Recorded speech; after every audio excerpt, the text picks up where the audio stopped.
This lid is completely disconnected from the box.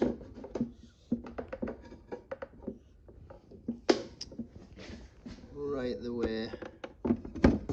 That's going to need to be taken apart and put back together again. The rest of the lid, the rest of it looks okay. And there's another dry, no, that's a dry joint there as well. No, I think all the glue has gone. Looking at the base, so a lot of scratches in the varnish, metal nail sticking up through there where the pad's gone. The pad's all solid there as well. The oil tray still seems to be solid if dirty. The rest of it's not too bad. Lots of scratches on the varnish from the lid and some big dents over here, but it's not too bad.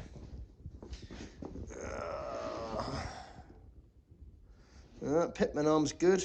There's no play on that.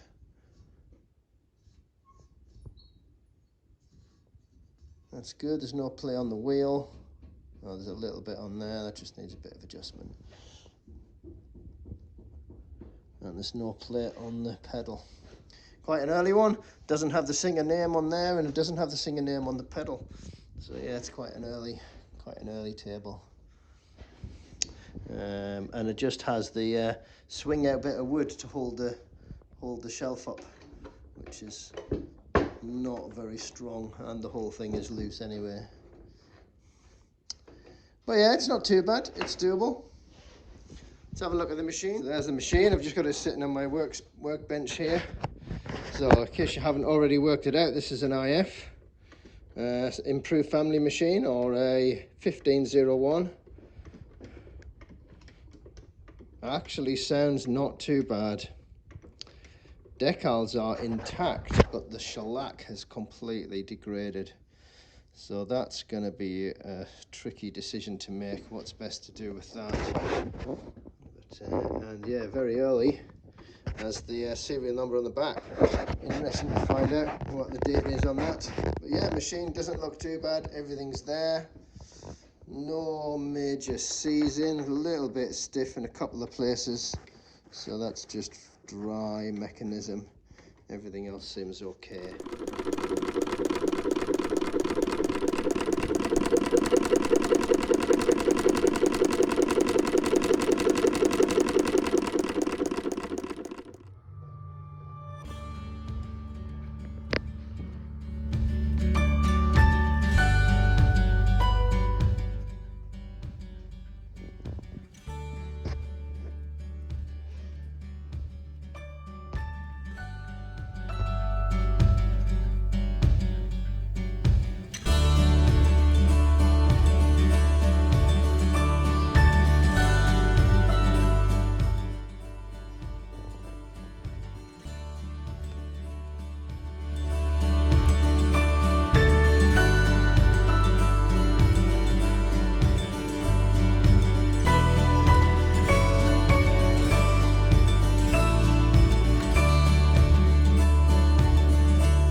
This is a very stained and slightly corroded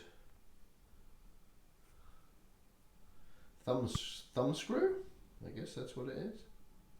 Can't think of a name for it. So we're going to go and buff it up. So this is my buffing tool. So I have a brass wire brush and a buffing brush on the other side. So the brass will take off the dirt without damaging the surface of the metal, and I just use it very gently, and then the buffing one will polish it up.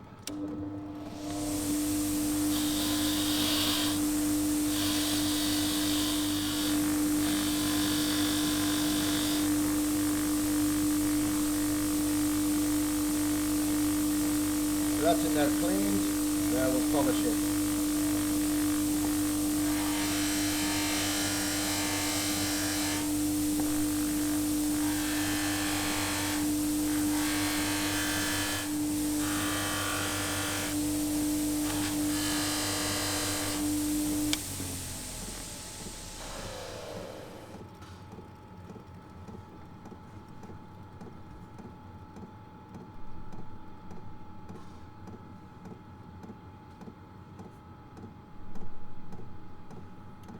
So that's come up very nicely.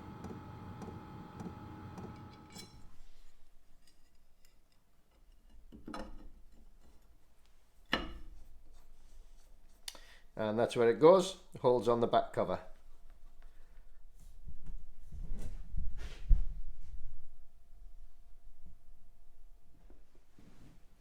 So many times I have forgotten to put on the presser foot lift lever before I put in the presser foot bar, and it doesn't work. You can't do it. So I get to the point where I've got the presser bar in, and sometimes even the needle bar, and then I have to take it all out again.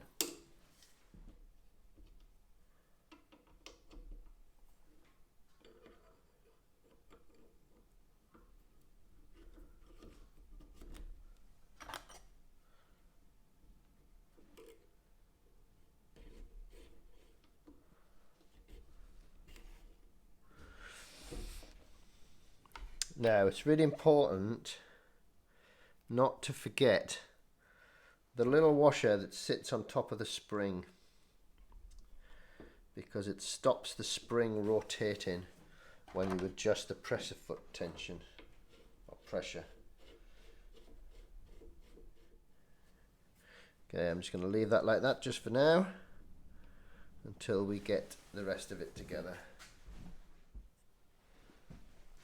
So with the needle bar, if you're able to leave some of the staining on, give you a help when you put it back together. But I don't think I've managed to do that. So I think we'll need to go from scratch.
Okay, so we're just going to clamp it up there for now, and then we'll adjust it once we get the rest of the machine together.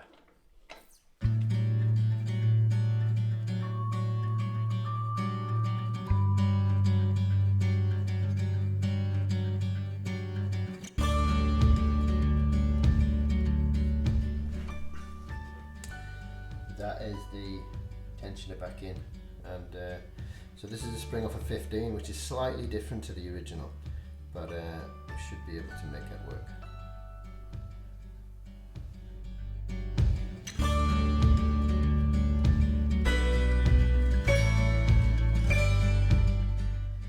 When it comes to setting your presser foot position on any machine, so you get your needle plate in, get your presser foot on, and then you want to push it all the way down and then line it up so that the presser foot and the needle hole line up.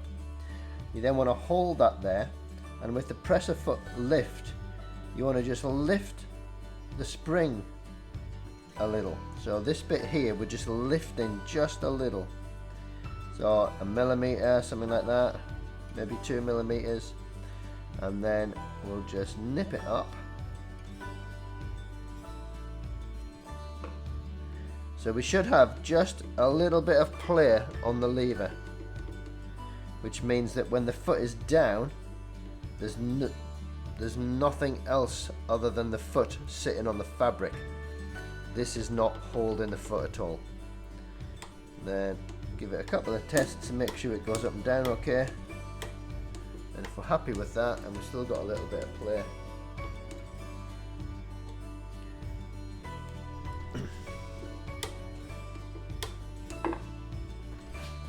That is presser foot set with a little bit of play on the lever.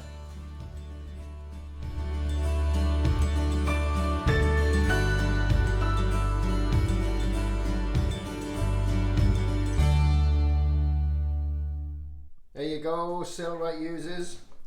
This machine, Singer Improved Family, this is the origin of your machine, your Sailrite, any class 15 machine. Maybe you'll recognize some of the parts. So if I turn the hand wheel, see the way that moves. So this is the bit on the Sailrites that tends to break, tends to snap off here.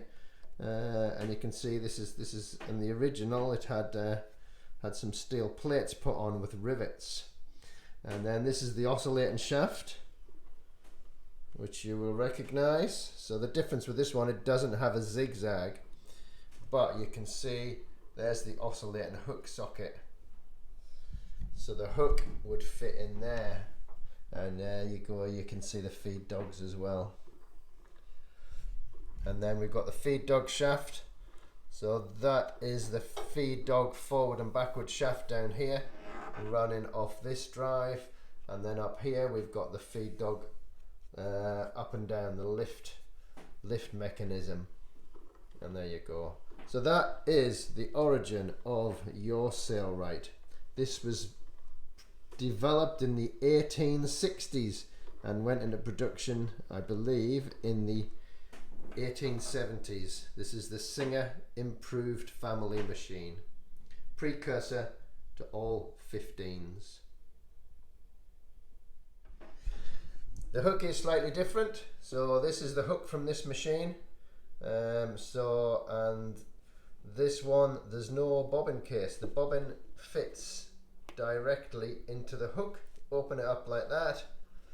You fit your bobbin in, and then you close it. And that is how the bobbin fits in there. It's a bit tricky to do once this is in the machine, and I think a lot of ladies broke their nails trying to fit the bobbins, and that might be why when it first came out it wasn't so popular.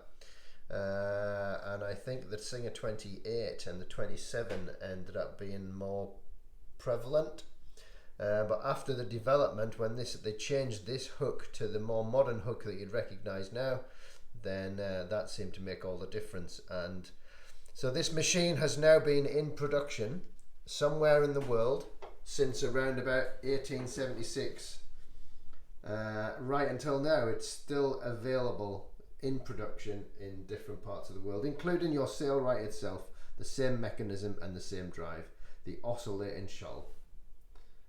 Enjoy.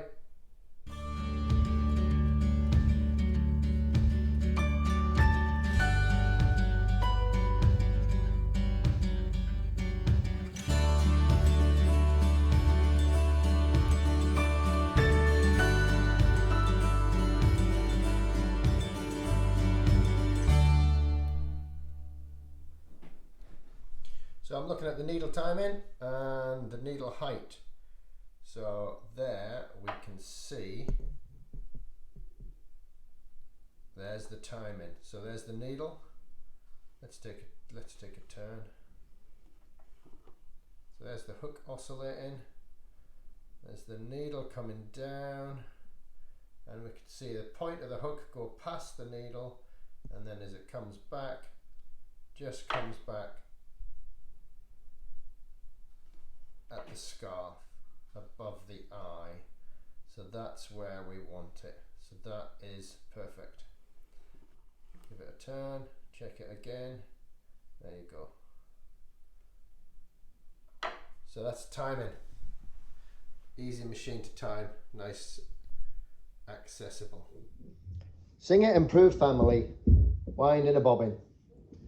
Gonna go with a nice red, as it picks out nicely the little bits of red in the decals. So it doesn't need to go on there, it can actually go here. Isn't that amazing? 1885, and it's already got an extra setup for bobbin winding. These machines were so advanced and yet so simple. They were just lovely. It's a real shame that they didn't take off as quickly as they could have. So, from the inside, out through the hole,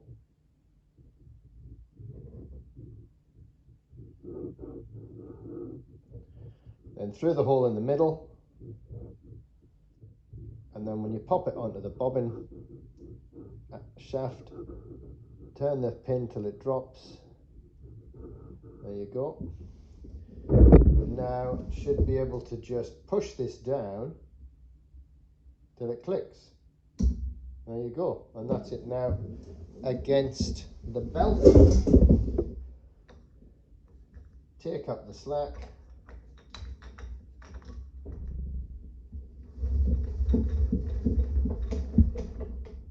Okay, cut the tail off now.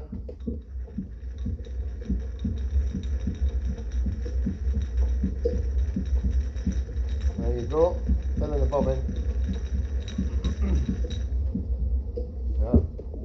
Run out of thread. So when that fills, that pops up, takes it away from the shaft, takes it away from the belt. It's a little close there, we need to just adjust that up. So I'll just adjust it till it's just off the belt.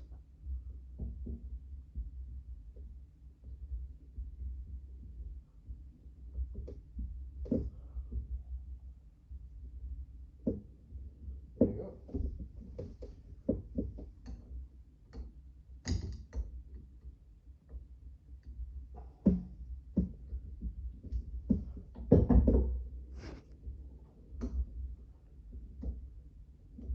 And we can push that back over there now, and it keeps it out of the way.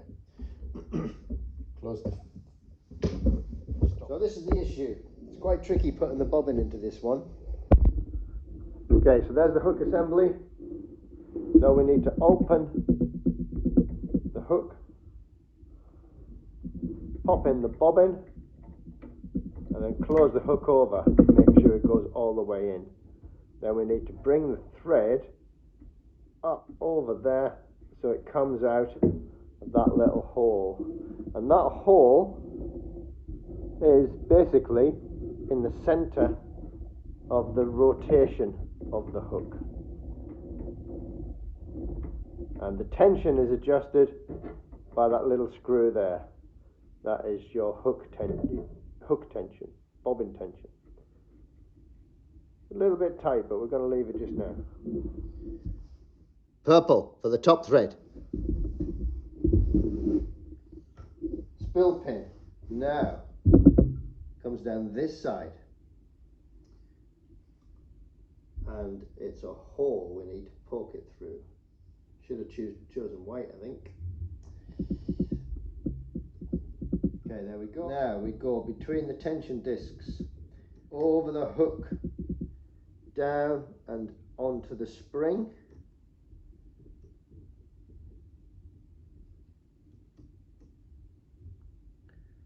So when we pull it, brings the spring up.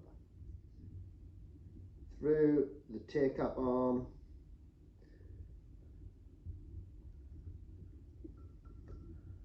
thread guide at the top of the needle,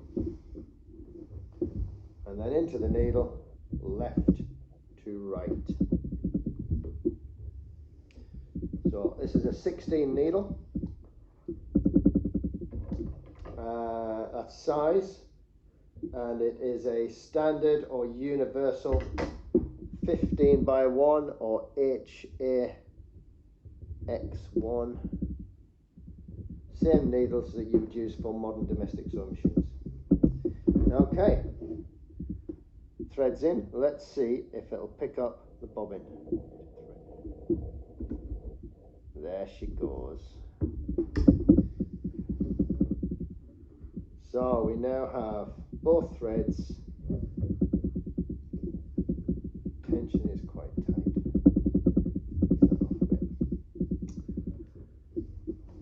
Let's see if she'll sew. see what we can do now. Here goes. Let's watch, see if we can see the thread.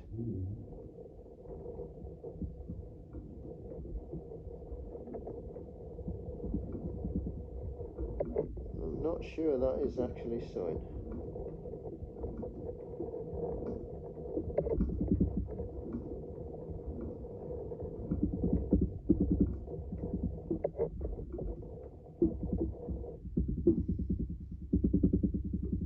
I take that back. That is sewing. That is sewing really nicely. You can't even see the thread. There's the pickup. There it is. There it is. Oh my god, that is so smooth. There it is. There it is. Oh my god, that is so smooth. There it is. Oh my god, that is so smooth.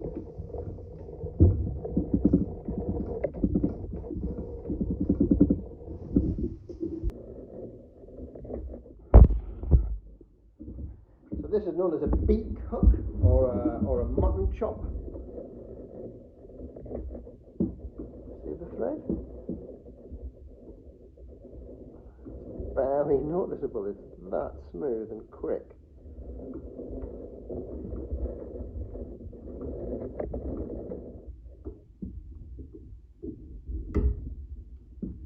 Now, there's no tension release on this machine, so you need to be careful when you pull the thread out that you don't end up tensioning up your thread. You see, it wouldn't be difficult to add a manual tension release to the bottom of there.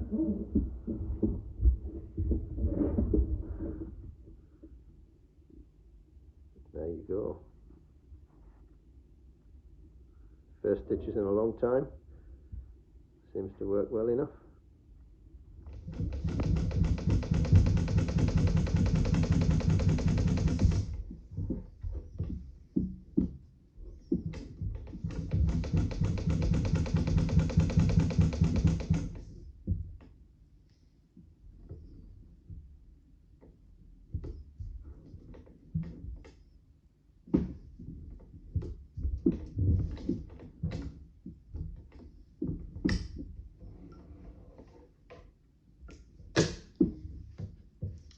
Okay, let's get some thickness.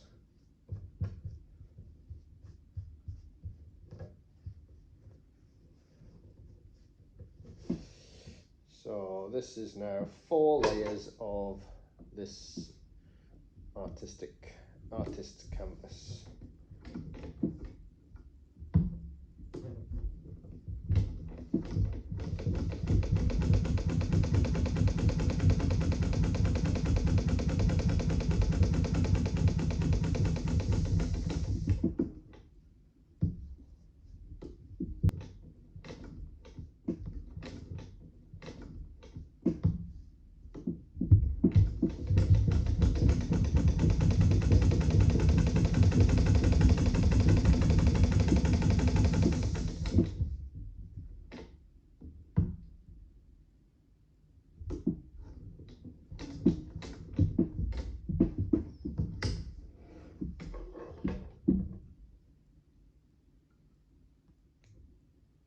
There you go.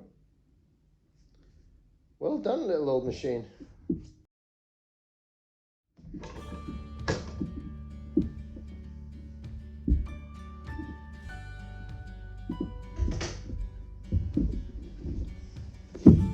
So it's an 1885 Singer improved family.